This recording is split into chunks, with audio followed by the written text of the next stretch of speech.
Assalamualaikum warahmatullahi wabarakatuh. Selamat datang kembali pada video pembelajaran untuk mata kuliah Manajemen Public Relations, pembahasan bab 1 pendahuluan bagian kedua. Nah, pada bagian sebelumnya kita udah membahas mengenai sejarah dan definisi humas. Nah, pada bagian kedua ini kita akan membahas mengenai ruang lingkup humas dan spesialisasi humas. Nah, sebelum kita masuk pada pembahasan, ada baiknya kita tahu dulu nih mengapa ruang lingkup humas ini tercipta. Nah, pertanyaan ini dimulai dari apakah humas itu sebenarnya harus melayani seluruh lapisan masyarakat? Apakah humas ini benar-benar harus bisa menjangkau seluruh masyarakat, baik itu halayak yang bersifat internal ataupun eksternal? Nah, jawabannya tentu saja kita harus melihat pada perkembangan dunia saat ini, di mana masyarakat terbagi menjadi banyak segmentasi-segmentasi yang mengharuskan PR juga bisa memberikan kinerja yang baik terhadap tiap segmentasi ini.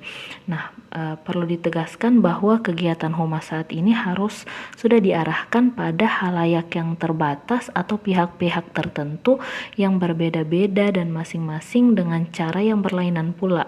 Nah, saat ini humas sudah harus bisa memilih unsur atau segmen dari masyarakat tertentu sebagai halayaknya yang sengaja dipilih untuk lebih mengefektifkan penerimaan pesan-pesan yang dilakukan oleh PR itu sendiri. Nah, di sini akan dibahas mengenai ruang lingkup humas itu.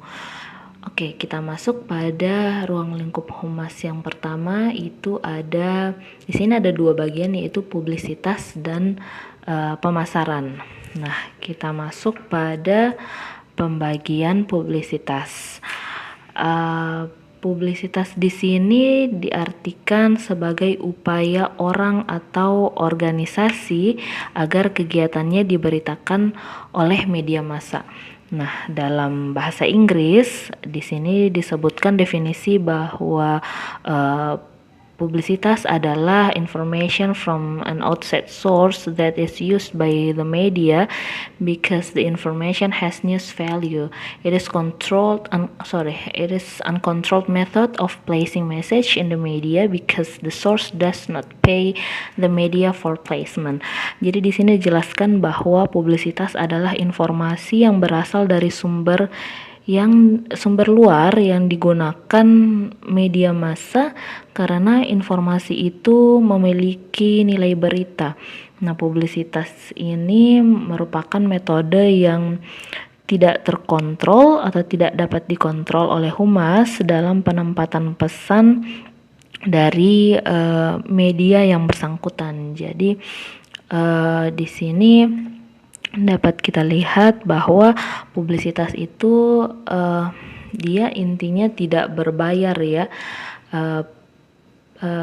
Humas di sini memberikan seperti contohnya pemberitaan ataupun informasi kepada media, kemudian medialah yang menentukan kapan atau dipakai tidaknya informasi tersebut masuk dalam pemberitaan pada media massa. Nah, di sini humas tentu saja diharapkan agar dapat memberikan informasi yang menarik bagi media massa agar bisa pemberitaan tersebut bisa naik kayak gitu. Nah, keberhasilan kegiatan publisitas dari organisasi akan bergantung dari nilai berita dari informasi yang disampaikan yang juga dapat menarik redaktur media massa kayak gitu. Jadi informasi yang disampaikan oleh siaran pers itu sebaiknya ada foto, video dan lain-lain yang menarik kayak gitu. Ya, kemudian Konsep selanjutnya adalah press agentry.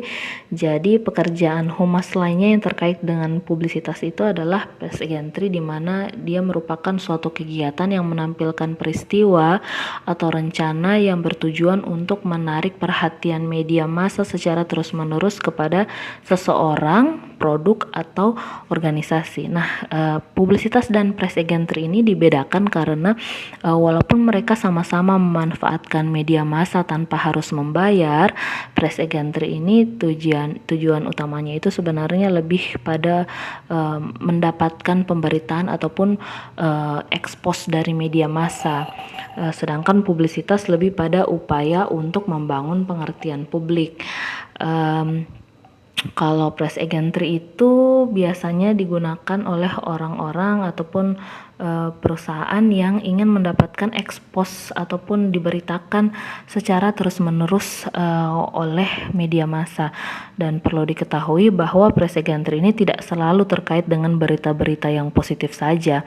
Berita jelek ataupun negatif juga dapat digunakan sebagai alat untuk mempromosikan diri dan organisasi. Seperti itu. Jadi di sini sebenarnya dia maunya lebih lebih terkenal gitu, walaupun ya terlepas dari nilainya apakah itu dapat merusak citra ataupun tidak, itu urusan kedua. Yang penting terkenal dulu lah, dilihat dulu lah oleh media gitu.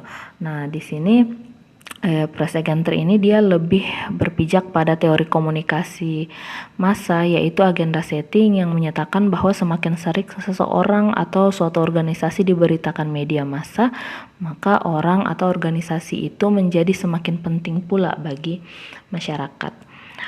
Oke, next kita masuk ke pembahasan yang kedua, yaitu pemasaran. Nah, orang saat ini kebanyakan agak-agak sulit gitu membedakan antara fungsi humas dan fungsi pemasaran. Biasanya ada lowongan pekerjaan seperti itu yang ditawarkan untuk menjadi public relation representative contohnya, namun pada prakteknya kerjaan yang dilakukannya itu adalah melakukan penjualan dari rumah ke rumah atau door to door sales kayak gitu. Jadi sedikit ada perbedaan namun tidak bisa dianggap sama juga. Nah, bagian pemasaran ini meliputi penelitian, mendesain produk, mengemas produk, menentukan harga, melakukan promosi dan distribusi produk.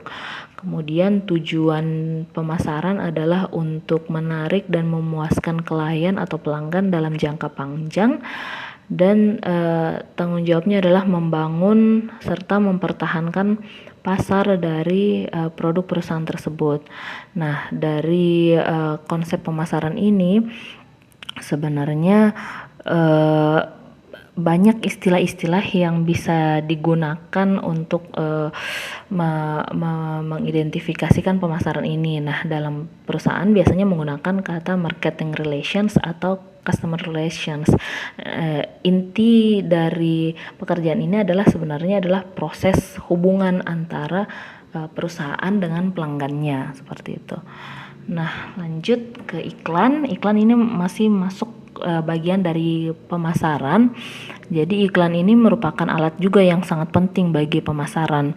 Nah, iklan di sini didefinisikan sebagai information placed in the media by an identified sponsor that pays for the time or space. It is a controlled method of placing message in the media. Jadi ini agak-agak sedikit berbeda dari publisitas. Tadi publisitas itu uncontrolled method. Kalau ini controlled method. Kenapa? Karena berbayar seperti itu. Jadi di sini bisa diartikan secara singkat adalah informasi yang ditempatkan media oleh sponsor yang diketahui berbayar untuk waktu dan tempat yang disediakan oleh media. Jadi di sini berbeda dengan publisitas yang tadi, iklan itu mengeluarkan biaya tertentu dan pesannya terkontrol. Kita mau kapan, di mana pesan tersebut ditampilkan pada media massa, tidak melibatkan komunikasi interpersonal dan menjalankan fungsi pemasaran. Mengapa di sini ada melibatkan komunikasi interpersonal pada publisitas? Publisitas itu biasanya kita sedikit tidaknya melakukan komunikasi dengan pihak media massa, dalam hal ini mungkin wartawan seperti itu. Jadi kita sedikitnya ada melakukan persuasi seperti itu untuk setidaknya berita kita bisa ditampilkan. Jadi ada komunikasi antar pribadi yang terjadi di situ. Namun kalau pada iklan ya karena berbayar, karena sudah jelas, makanya komunikasi yang terjalin ya kurang melibatkan komunikasi interpersonal di dalamnya. Oke, lanjut pada ruang lingkup humas bagian ketiga pada sesi kali ini, yaitu public affairs. Jadi public affairs ini didefinisikan sebagai a specialized part of public relations that build and maintains governmental and local community relations in order to influence public policy. Jadi di sini dijelaskan bahwa public affairs ini dia bidang khusus dari public relations yang membangun dan mempertahankan hubungan dengan pemerintah dan komunitas lokal agar dapat mempengaruhi kebijakan publik. Jadi di sini menunjukkan bahwa terdapat dua pihak ya yang menjadi fokus dari perhatian public affairs ini, yaitu pemerintah dan masyarakat lokal. Nah, pemerintah di sini dijelaskan bahwa pemerintah sebenarnya adalah salah satu penentu kebijakan publik, dan diharapkan dengan adanya komunikasi yang baik dengan pemerintah itu kebijakan-kebijakan yang diambil itu dapat mendukung tujuan dari perusahaan seperti itu. Nah, di sini juga dijelaskan bahwa komunitas lokal itu berperan sangat penting juga dalam keberlangsungan perusahaan. Jadi komunitas lokal yang tidak senang dengan kehadiran pabrik baru di daerahnya akan mendorong kebijakan publik yang tidak kondusif bagi perusahaan. Jadi jika kita akrab ataupun membina komunikasi yang baik dengan komunitas lokal, dengan masyarakat sekitar, maka keberlangsungan perusahaan juga akan semakin baik kayak gitu. Jadi bagian dari public affairs ini harus meyakinkan masyarakat sekitar mengenai manfaat yang diperoleh mereka jika perusahaan dan pabriknya bisa beroperasi di daerah tersebut tanpa meninggalkan efek yang merugikan. Oke, next kita punya manajemen isu. Di sini manajemen isu penjelasannya sedikit panjang ya, saya jelaskan aja langsung ke bahasa Indonesianya. Manajemen isu adalah proses manajemen yang memiliki tujuan untuk membantu memelihara pasar, mengurangi resiko, menciptakan kesempatan, serta mengelola citra sebagai suatu aset organisasi untuk keuntungan organisasi dan pihak-pihak terkait. Jadi manajemen isu ini merupakan suatu kegiatan atau upaya dari organisasi untuk melihat kecenderungan isu atau opini publik yang muncul, sehingga dilakukan riset atau penelitian untuk melihat dampak dari isu tersebut. Ya, hal ini menjadi penting jika dilihat bahwasanya isu itu bisa menjadi suatu masalah konflik yang lebih besar lagi jika tidak diberikan perhatian yang lebih terhadap isu tersebut. Kemudian sebenarnya manajemen isu ini dia memiliki beberapa tindakan dasar, yaitu melakukan identifikasi awal terhadap isu, kemudian memberikan tanggapan terhadap isu. Jadi setelah diketahui isunya apa, kemudian diberikan tanggapan ataupun kegiatan yang setidaknya dapat mengurangi isu-isu negatif seperti itu, dan mendukung adanya upaya peningkatan citra positif dari perusahaan. Oke, pada ruang lingkup humas yang ketiga atau yang terakhir itu kita punya lobby dan hubungan investor.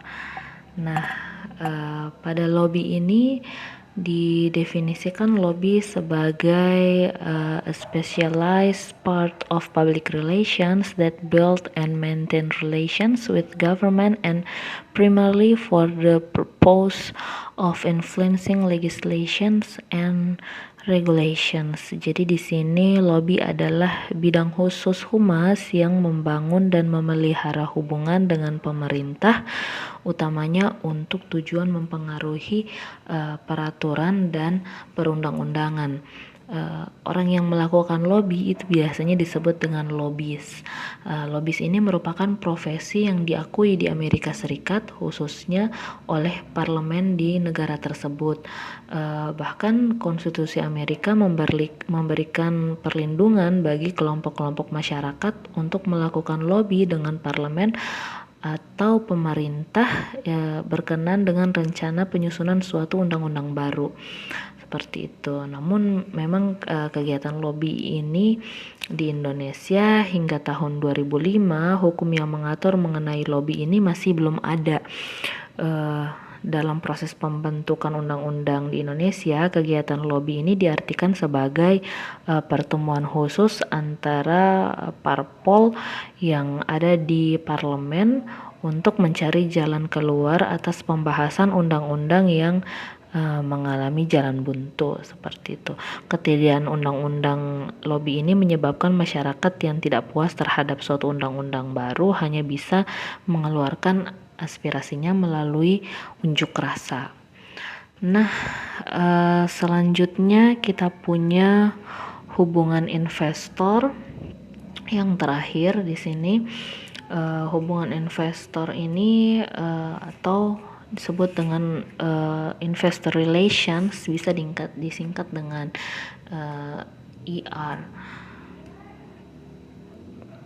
Nah, di sini jelaskan bahwa IR adalah a specialized part of corporate public relations that build and maintains mutually beneficial relationship with stakeholder and other in financial community to maximize the market value. Jadi di sini diartikan bahwa hubungan investor itu merupakan bidang khusus dari humas korporat untuk membangun dan mempertahankan hubungan yang saling menguntungkan dengan pemegang saham atau pihak lain dalam masyarakat keuangan untuk memaksimalkan nilai pasar. Jadi sebenarnya halayak eksternal juga itu termasuk investor gitu. Pelanggan bukan cuman pelanggan yang membeli barang secara langsung, tapi juga pelanggan yang mau membeli ataupun menanamkan saham kepada perusahaan kita. Nah, hubungan tersebut harus dijaga dengan baik dengan memperhatikan unsur-unsur komunikasi dan juga ilmu keuangan dari perusahaan. Jadi di satu sisi harus membina hubungan yang baik dengan investor, dan di sisi lain juga harus memiliki pengetahuan yang lebih mengenai ekonomi dan keuangan, khususnya pada bursa saham gitu. Oke. Yang terakhir itu ada bagian spesialisasi humas. Nah, setelah kita belajar dan mengetahui tentang bidang-bidang pekerjaan dari humas, ruang lingkup humas, di sini kita bisa lihat ada tabel yang lebih menspesifikkan, lebih membuat spesialisasi atas pekerjaan dari humas dari 6 ruang lingkup yang tadi udah kita bahas. Jadi di sini bisa dilihat bahwa untuk bidang pekerjaan humas publisitas itu spesialisasinya adalah media relations. Jadi target halayaknya itu adalah media massa dan wartawan, serta pengetahuan yang dibutuhkan itu adalah ilmu jurnalistik dan pengetahuan mengenai media. Kemudian untuk public affairs ini menghasilkan 3 spesialisasi. Yang pertama itu adalah community relations, kemudian government relations, dan industrial relations. Kalau community relations dia lebih fokus pada masyarakat sekitar, yaitu kelompok-kelompok masyarakat lokal. Kemudian government relations itu badan atau lembaga pemerintah sekitar perusahaan. Kemudian yang ketiga itu industrial relations, target halayaknya dia fokus pada buruh, sekitar buruh dan badan pemerintahan. Nah, yang ketiga itu ada pemasaran. Nah, pemasaran ini melahirkan bidang kekhususan marketing relations dan customer relations yang khusus melayani halayak konsumen dan pelanggan. Nah, di sini perusahaan lebih fokus pada konsumen atau pelanggan, yaitu halayak yang langsung berhubungan dengan perusahaan untuk mendapatkan barang dan jasa yang ditawarkan. Nah, komunikasi pemasaran atau marketing communications ini merupakan hal yang sangat ditekankan dalam marketing dan customer relations. Kemudian lanjut kita pada hubungan investor. Jadi hubungan investor ini hanya menghasilkan satu, karena memang sebenarnya hubungan investor ini udah sangat spesial, udah sangat spesifik. Jadi hubungan investor itu hanya khusus melayani halayak pemilik ataupun penanam modal, investor, perusahaan, dan masyarakat pasar modal. Kemudian selanjutnya itu ada manajemen isu. Untuk manajemen isu spesialisasinya juga spesifik. Di sini kita lihat ada peneliti kehumasan, target halayaknya itu tergantung keperluan. Jadi tergantung isu atau masalah apa yang ingin diteliti, yang ingin dicarikan solusi. Jadi target halayaknya juga bisa berubah-ubah tergantung keperluannya. Dan yang terakhir itu ada lobby. Lobby juga telah menjadi bidang khusus. Di sini target halayaknya itu adalah anggota parlemen, pejabat eksekutif, dan partai politik. Oke, kira-kira demikian dulu yang bisa saya sampaikan. Hal yang perlu diingat bahwa sebenarnya walaupun terdapat istilah-istilah dalam pekerjaan dan spesialisasi pada humas, sebenarnya penggunaan penggunaan istilah seperti media relations, community relations, dan lain-lain itu sebenarnya tergantung pada karakteristik dan keperluan dari perusahaan itu sendiri. Nah, pekerjaan humas ini tentu saja tergantung dengan seberapa besar dan seberapa rumit perusahaan yang ada di dalam. Jadi contohnya kalau untuk perusahaan yang baru berkembang itu biasanya humas itu digabung dengan bagian pemasaran. Namun untuk perusahaan yang sudah lebih besar, lebih berkembang, pekerjaan juga menjadi lebih spesifik sehingga kedua kegiatan tersebut tidak bisa disamakan ataupun harus memiliki bagian khusus dari masing-masing pekerjaan, seperti itu. Oke, terima kasih atas waktu dan kesempatan yang diberikan. Semoga teman-teman bisa mengerti penjelasan dari bab 1 ini, dan sampai ketemu pada mata kuliah ini pada pertemuan yang selanjutnya. Terima kasih. Assalamualaikum warahmatullahi wabarakatuh.